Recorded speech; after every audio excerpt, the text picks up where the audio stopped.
ये आपके सामने है जी। आपकी अपनी मर्ज़ी है, जिस मर्ज़ी बर्तन में आप डाल सकते हैं। नान या रोटी के साथ भी खाना चाहें तो खा सकते हैं, वो आपकी अपनी मर्ज़ी है। तो ये बहुत ही शानदार, बहुत ही बेहतरीन कश्मीरी गोश्ताबा तैयार। वादी कश्मीर जहां अपने कुदरती हुस्न के लिए मशहूर है, वहीं अपने मुनफरिद खानों के लिए भी एक आलमगीर शोहरत रखती है। कश्मीरी वाजवान जो असल में वहाँ पे शादियों पर पेश किया जाने वाला एक रवायती खाना है, उसमें कई किस्म की डिशेज इस्तेमाल की जाती हैं। कश्मीरी वाजवान में मटन रोगन जोश, तबक मास और इसी तरह से रिश्ता और गोश्ताबा काबिल ज़िक्र है। गोश्ताबा की तैयारी को बहुत अरसे तक पुरस्कार तरीके से एक ख़ास किस्म की चीज़ बना के पेश किया जाता रहा कि जिसके अंदर पता नहीं किस किस्म के मसाले इस्तेमाल होते हैं और कैसे इसको बनाया जाता है। ये बहुत ही आसान तरीके से बनाई जा सकती है। तो आज हम आपको बताते हैं कि गोश्ताबा बनाने का असल तरीका, जो रवायती कश्मीरी तरीका है और उनके देहातों में कस्बों में अभी भी इसी तरह इस्तेमाल हो रहा है, तो उसमें कौन से मसाले डलते हैं, किस तरीके से बनाया जाता है। ये बिल्कुल भी मुश्किल नहीं है। कमर्शियल तरीका थोड़ा सा ज़रा मुख्तलिफ होता है। हम आपको एक आसान तरीका बताएंगे जिसमें ये घर में आप आसानी से बना सकते हैं। तो वीडियो को एंड तक देखें, अपनी राय से हमें ज़रूर आगाह करें। आपका बहुत बहुत शुक्रिया। गोश्त होता है जिसमें किसी किस्म की फैट्स, किसी किस्म के छिछड़े चर्बी इसके अंदर नहीं होनी चाहिए। आप देख रहे हैं मुकम्मल तौर पे ये साफ गोश्त है। बकरे का रान का गोश्त इसके लिए आइडियल समझा जाता है, और उसका भी दरमियान वाली हिस्सा जिसमें बोंग वगैरह की बोटियाँ ना हो, बल्कि सिर्फ जिसको गोले का गोश्त कहते हैं रान के अंदर होता है, ये चाहिए आपको। और अलग से बिल्कुल साफ़ सुथरी फैट्स, जो एडिबल फैट्स होती हैं, ये इसके लिए दरकार है। ये तकरीबन 1 किलो गोश्त में 100 ग्राम फैट्स आपको अलग से चाहिए होगी, और इसमें छिछड़े ना हो, ये बिल्कुल साफ़ होनी चाहिए। अगला काम है, इसको हमने कुटाई करनी है। इसकी जो मेन चीज़ है, आमतौर पे आपने वीडियोस में देखा होगा कि पत्थर की सिल के ऊपर लकड़ी के थोड़े से इसको कूट लेते हैं, लेकिन ज़ाहिर घरों में ये चीज़ दस्तयाब करनी बहुत मुश्किल होती है। तकरीबन आजकल करेंगे शहरों में तो नामुमकिन सी बात है। तो हर चीज़ का कोई ना कोई अल्टरनेट होता है। इसका अल्टरनेट हमारे पास 2 तरह के हैं। या तो ये आप पहचान गए होंगे, पत्थर की ये कुंडी है असल में, और ये साथ कूटने के लिए। तो इसमें आप छोटी छोटी बोटियाँ करके और इस तरह से इसको कूटना चाहें तो कूट सकते हैं। ये बड़े आराम से ये तैयार हो जाएगी।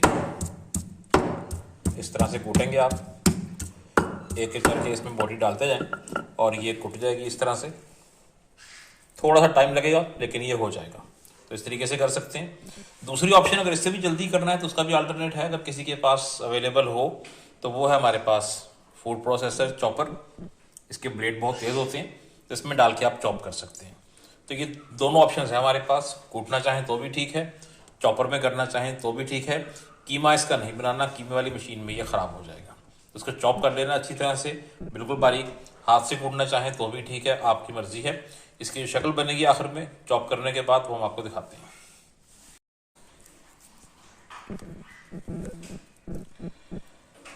तो ये हम गोश्त को चॉपर में डाल रहे हैं आपके सामने, और एकदम सारा भर नहीं देना आपने। इसको थोड़ा थोड़ा करके डालेंगे इसमें, और डालने के बाद इसको चॉप करेंगे। आप देख रहे हैं ऊपर से ये इसके अंदर गोश्त जा रहा है।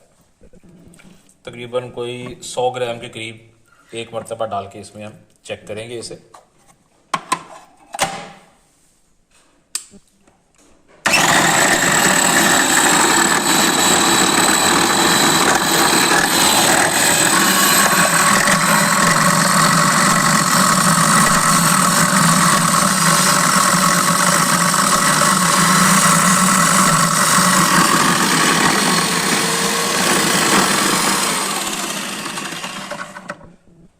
तो ये आपने देखा, ये हमने एज अ सैंपल थोड़ा सा पहले चॉप करके देखा है, और ये आप देख रहे हैं कि बिल्कुल वही रिजल्ट आ रहा है जो हमें दरकार है। इसके अंदर ये बिल्कुल बारीक हो गया और ये अपनी शेप ले रहा है। ये चीज़ है। ये इस तरह से आपने थोड़ा थोड़ा करके सारे गोश्त को चॉप कर लेना है। फैट्स को भी इसके साथ ही डाल के चॉप करना है, और अगर चॉपर ना हो तो फिर आपने इसको कूट लेना है। थोड़ी सी मेहनत होगी इसके अंदर, और ये बिल्कुल बारीक पिसा हुआ कह रहे हैं कि कीमा हमारे पास तैयार हो जाएगा। हम आपको इसकी फाइनल शेप सारा कुछ करके फिर दिखाते हैं।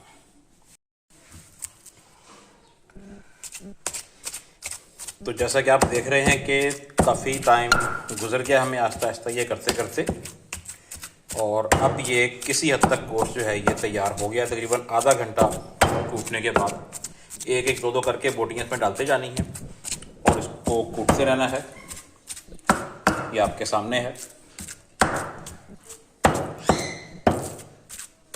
और ये कूटने के प्रोसेस में थोड़ा सा टाइम लगेगा आपको। और ये जो कुंडी है हमारे पास, ये आप देख रहे हैं कि ये असली पत्थर की है, ना कि ये सीमेंट की है।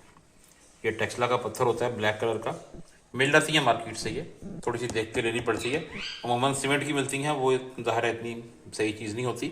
तो ये नेचुरल पत्थर है, कुदरती पत्थर होता है। और ज़ाहिर है ये कूटने के लिए लकड़ी का डंडा इस्तेमाल किया जा रहा है। इसके अंदर हल्का होता है वज़न में और सही कुटाई होती है। और आप ये देखें किस तरह से ये गोश्त हमारे सामने ये बन के तैयार। अभी इसमें काफ़ी सारा काम रहता है कूटने का। अभी ये कह रहे हैं कि हम इसके सेंटर में पहुँचे। इसी तरह कूटने का फ़ायदा ये होता है कि इसमें जो रेशा गोश्त में इक्का दुक्का रह जाते हैं वो इस तरह बाहर आ जाते हैं। ये आप देख रहे हैं, ये जो रेशा है ये बाहर आ गया हुआ है। तो ये आपने साथ साथ निकाल देना है इसको, और जितना कूटेंगे उतना ही अगर कोई रेशा इसके अंदर होगा, जो फैट्स हैं वो साथ ही कूट जाएंगे। कि आप देख रहे हैं वाइट कलर में ये फैट्स हैं, ये साथ ही पीसना है। इसको हमने कूट के इसके अंदर मिक्स करना है, और जो रेशा होता है वो इसी तरह से जो फाइबर्स होता है इसका वो बाहर निकल आएगा। लीजिए तकरीबन 1 घंटे के मुसलसल मेहनत के बाद ये हमारे पास इसकी एक फ़ाइनल शक्ल आ गई है। ये आप देख रहे हैं इसे करीब से, तो ये हमारे पास बन गया जी फाइनल। अब इसकी हमने बॉल्स बना लेनी है कोफ्तों की शक्ल की, और उसके बाद फिर अगला प्रोसेस आपको दिखाते हैं। यहाँ तक आपने करना था, और ये आपको हम दिखाते हैं कि ये इतना वेस्टेज निकला है इसमें से, जो टाइम टू टाइम इसमें से जो रेशा निकलता है बारीक बारीक सा, ये इतना सारा है इसके। ठीक है जी, ये हमने इसको तैयार कर लिया। नाज़रीन, अब आपने 2 बड़ी इलायची और 4-5 दाने छोटी इलायची के लेके इनको हल्का सा रोस्ट कर लेना है आग पे रख के।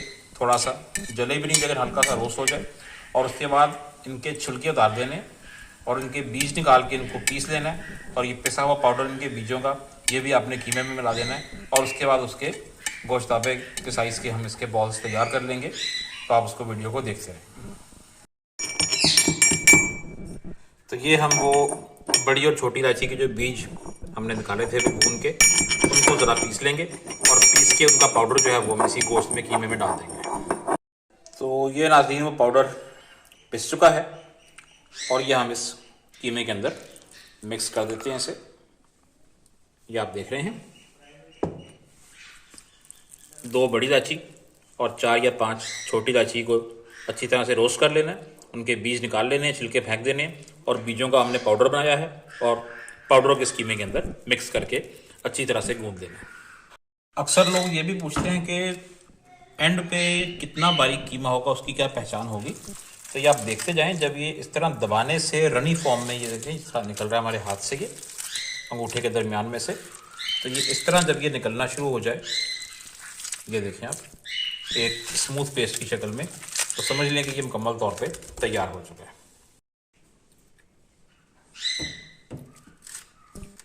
ले नाज़रीन, तो अब हम इस कीमे के हम बॉल्स बनाते हैं, जो गोश्ताबे की मेन चीज़ है। कोई इतना मुश्किल तरीका नहीं है, वही जिस तरह कोफ्ते बनते हैं उसी तरह से आपने बनाना है, लेकिन साइज़ थोड़ा सा ज़रा बड़ा होगा। और साइज़ भी आप बड़ा छोटा कर सकते हैं, आपकी अपनी मर्ज़ी है। जिस तरह कोफ्ते की बॉल्स बनती हैं उसी तरह की एक अप्रॉक्सीमेटली राउंड शेप बॉल्स बना लेनी है। जितनी मुलायम बनेंगी उतनी ही ज़रा बेहतर होंगी। तो आपने इसकी बॉल्स बना लेनी है बिल्कुल कोफ्ते के अंदाज में, और कोई इसमें ऐसी टेक्निकलिटी बिल्कुल भी नहीं है। थोड़ा इसको घुमाएंगे और ये बिल्कुल सही बॉल की शक्ल बन जाएगी। जितनी बॉल्स बन जाएं वो आपके ऊपर है, छोटी भी कर सकते हैं, बड़ी भी कर सकते हैं। साइज़ डजंट मैटर, आप जिस तरह चाहें इसमें से बना सकते हैं। कोई इतना बड़ा इशू नहीं है कि इतने साइज़ की होनी चाहिए। जो स्टैंडर्ड कश्मीर का है शादियों का, वाजवान का, वो यही है कि 1 किलो में से 10 बॉल्स बनती हैं। आप 20 भी बना लेंगे तब भी ये उसी तरह से बन जाएगा। लीजिए आपके सामने है जी, ये हमने मुख्तलिफ साइज़ के, कुछ बड़े और कुछ के छोटे, ये हमने गोश्ताबे और उसकी बॉल्स तैयार कर ली हैं। अब अगला मरहला इनकी यखनी निकालना है और इनको सादा पानी में डाल के पकाना है। लीजिए, अब जो नेक्स्ट स्टेप होगा इसमें हमने एक खुले मुंह वाला हमने बर्तन लेना है, को पतीला जो ऊपर से ज़रा मुंह खुला हो, उसका तंग मुंह वाला ना हो, और उसमें हमने सादा पानी डालना है और पानी को गर्म कर लेना है। बिल्कुल बॉयल ना हो, लेकिन बॉइलिंग के करीब करीब पहुंच जाए, उसमें से धुआं निकलना शुरू हो जाए, जैसा कि इस वक्त आप देख रहे हैं। लेकिन जनाब, जब पानी इस तरह का गर्म हो जाए और उसमें से धुआं निकलना शुरू हो जाए, जैसा कि आप देख रहे हैं, तो आपने ये तमाम बॉल्स एहतियात से पानी में डाल देनी है। उनको हिलाना नहीं है बिल्कुल भी, और ये पानी के उबलने से पहले डालनी है। पानी के उबलने से पहले डालनी है और उनको बिल्कुल भी हिलाना नहीं है। पानी गर्म हो चुका है,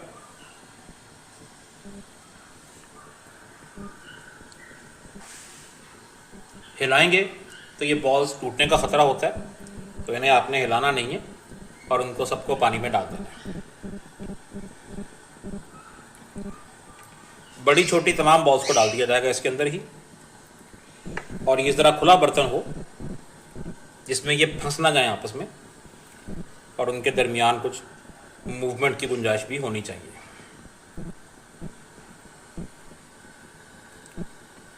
तो ये आप देख रहे हैं तमाम बॉल्स डाल दी गई हैं इसके अंदर।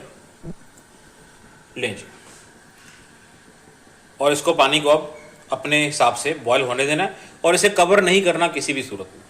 कवर करेंगे, ऊपर से ढाँप देंगे तो ये टूट जाएंगे। तो इसको हल्की आंच पे अब उबलने देना काफ़ी देर तक।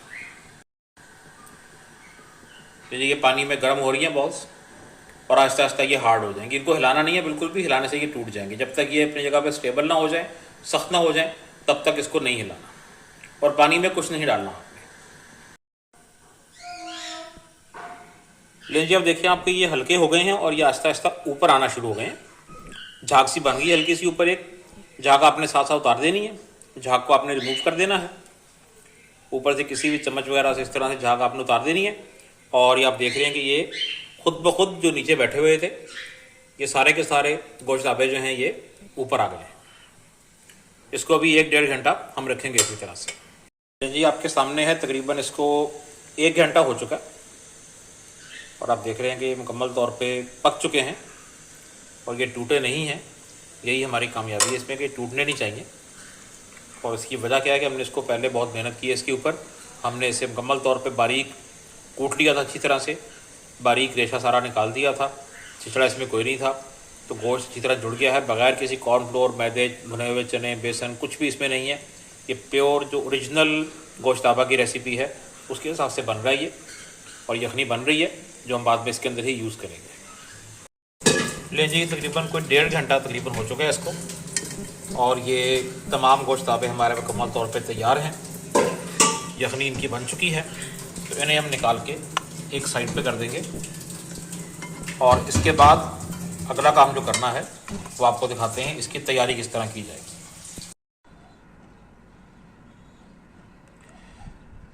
लेकिन जी, हम आपको बताते हैं कि जिस चीज़ को कई अरसे से एक सीक्रेट बना के पेश किया जाता है कि बहुत ही सीक्रेट चीज़ है और पता नहीं किस तरह से बनती है, तो वो है गोश्ताबा बनाने की जो ग्रेवी होती है उसमें मसाले कौन से डालेंगे।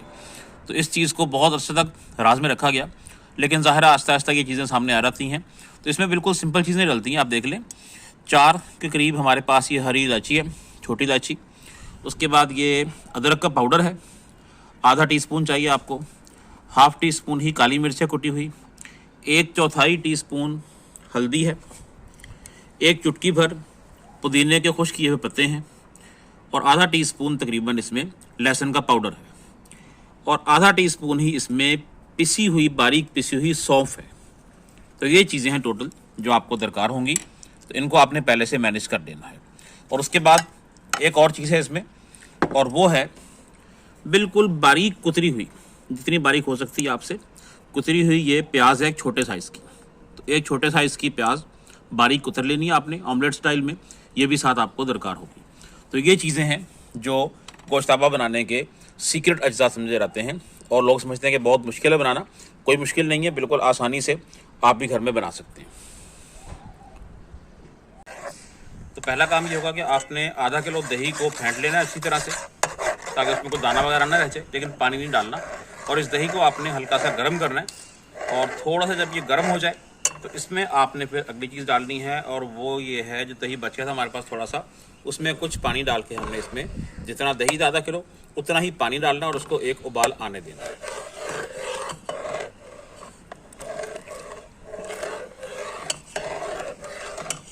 तो ये देखें जी, हम इसको जब तक उबल ना जाए इसको आपने चम्मच हिलाते रहना है, वरना इसके फटने का खतरा है।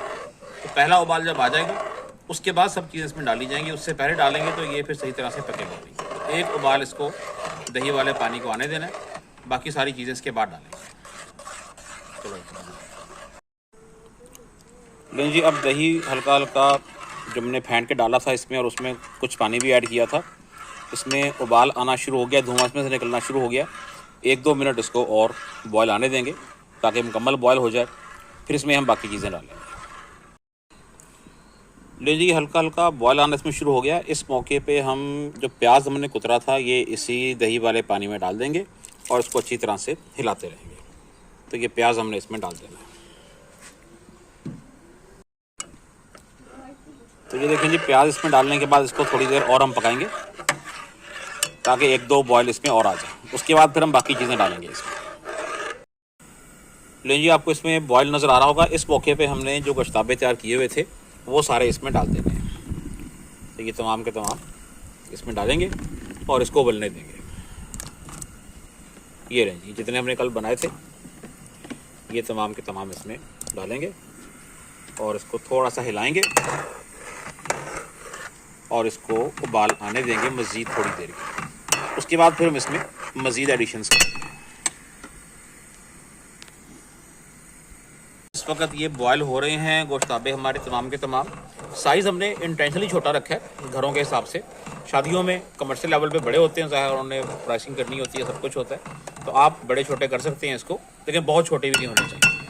अब इसमें मसाले डालने की बारी है। तो ये मसाले जिस तरह आप देख रहे हैं कि ये 1/2 चम्मच इसमें पिसी हुई सौंफ है, ये हमारे पास लहसुन पाउडर आधी चाय की चम्मच, 1 चुटकी भर इसमें ये हमारे पास पुदीना है खुश किया हुआ, हल्दी है स्टार्ट में बताया आपको, अदरक पाउडर है, काली मिर्च है, सब्ज़ इलायची है और नमक है हस्बे जायका। तो ये चीज़ें इसमें हम बारी बारी डाल देते हैं। तो ये आप देख रहे हैं ये सब चीज़ें इसमें जाएंगी। ये आपके सामने है और इसको अब हमने पकने देना है आंच हल्की करके। 1.5 से 2 घंटे ये पकेगा इसके अंदर, और इस दौरान हम इसको देखते रहेंगे। जब हम देखेंगे कि इस पर पानी ज़रा कम हो गया, गाढ़ा हो गया, तो इसमें हम मज़ीद अब जो चीज़ ऐड करेंगे वो यखनी है, जो हमने गोश्ताबे की तैयारी के वक्त हमने आपको दिखाई थी, जो बची थी जिस पानी में गोश्ताबे तैयार हुए थे, ये वो यखनी है। कुछ देर पड़ा रहने से ये इस तरह की हो गई है। तो ये जब भी हमें पानी की ज़रूरत पड़ेगी इसमें गाढ़ा करने के लिए, तो ये हम इसके अंदर ऐड करेंगे। कुछ देर इसको अब उबलते हुए हो गया है। अब हम इसको ढाँप देंगे ताकि ये सारे मसाले इसके अंदर रच बस जाएँ, भाप बने अंदर इसके, और ये तमाम चीज़ें अच्छी तरह से मिक्सअप हो जाएँ। और आधे घंटे बाद हम इसको उठा के चेक करेंगे। तो ये हमने इसके ऊपर ढक्कन लगा दिया और इसको हमने छोड़ दिया है तकरीबन कोई आधे घंटे के लिए। लेकिन हम दरमियान में देखते रहेंगे, ऐसा ना हो कि पानी कम हो जाए। तो पानी कम होगा तो वही गोश्ताबे वाली यखनी जो बची हुई थी वही थोड़ी थोड़ी डाल के पानी को हम पूरा करेंगे। लेके आए कैमरे को ताकि हम देखें कि क्या पोजीशन है इसकी। तो ये देखें, ये आधा घंटा हो गया इसको बोलते हुए, थोड़ा सा ये थिक हो गया लेकिन ज़्यादा नहीं। इस मौके पे आपने इसमें तकरीबन कोई 2 खाने के चम्मच जो है वो कुकिंग ऑयल, वैसे तो इसका ओरिजिनल तरीका सरसों के ऑयल का, कुछ लोगों को पसंद नहीं होता, तो कोई भी कुकिंग ऑयल, लेकिन सिर्फ 2 खाने के चम्मच इसमें आपने डालने, ज़्यादा नहीं डालना। बस इतना से डाल के इसको फिर छोड़ देना उसी तरह से, और इसको ढक्कन लगा देना है। ये खुद ही पकता रहेगा। आधे घंटे बाद हम दोबारा देखेंगे इसको। तो ये आप देख रहे हैं जी, 1.5 घंटा पकने के बाद इसकी जो पोजीशन है, ये दही मुकम्मल तौर पे गाढ़ा हो चुका है और इसकी थिक किस्म की ग्रेवी बनना शुरू हो गई है। गोश्ताबे थोड़े से और फूल चुके हैं, नरम हो गए हैं। अभी इसको हम 5 से 10 मिनट और पकाएंगे, जब तक ये तेल मुकम्मल तौर पे जो हमने डाला था इसके अंदर ये ऊपर ना आ जाए। इसको थोड़ा सा और गाढ़ा करेंगे, जितना गाढ़ा करेंगे उतना मज़ेदार होता है। तो ये देखिए, तकरीबन इसकी फाइनल स्टेज आ गई है। फाइनल स्टेज में इस तरह से इसमें से बबल्स निकलना शुरू होंगे। थोड़ा सा पीछे करें, ये देख रहे हैं आप, बबल्स निकलना इसमें शुरू हो गए। तब ये स्टेज आ जाए और ये थिक क्रीमी सा बन जाए, इसमें हमने कोई कॉर्नफ्लोर कोई चीज़ नहीं डाली, ये योगर्ट की अपनी नेचुरल थिकनेस है। लें जी, ये इसकी फ़ाइनल शक्ल है जी आपके सामने। ये थिकनेस है इसकी कि आप देख रहे हैं, इतना गाढ़ा मुनासिब होता है। लेकिन अगर आप मज़ीद गाढ़ा करना चाहें तो आपकी मर्ज़ी है, इसमें कोई हार्ड एंड फास्ट रूल नहीं है। आप मज़ीद गाढ़ा भी कर सकते हैं, लेकिन आमतौर पे वाइट राइस पे खाने के लिए इतनी ही थिकनेस इसकी काफ़ी होती है। और ये आप देख रहे हैं कि गोश्ताबे फूल चुके हैं, नरम भी हो गए हैं। इसमें कोई मसनूई चीज़, कोई रंग, कोई इस तरह का कॉर्नफ्लोर, मैदा गाढ़ा करने के लिए या आर्टिफिशियल फ्लेवर कुछ नहीं डाला गया। जो नेचुरल तरीका है इसका, उसी तरीके से इसको बनाया गया है। लें जी, ये गोश्ताबा हमारा मुकम्मल तौर पे तैयार है। इसे हम डिश आउट करते हैं। ये आपके सामने है जी। आपकी अपनी मर्ज़ी है, जिस मर्ज़ी बर्तन में आप डाल सकते हैं।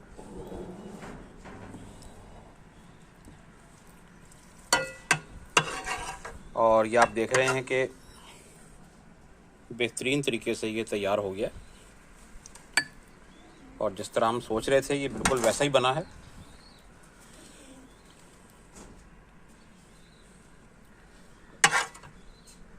असल चीज़ इसकी ग्रेवी होती है, और ये कश्मीरी वाइट राइस के साथ बहुत मज़ा देती है।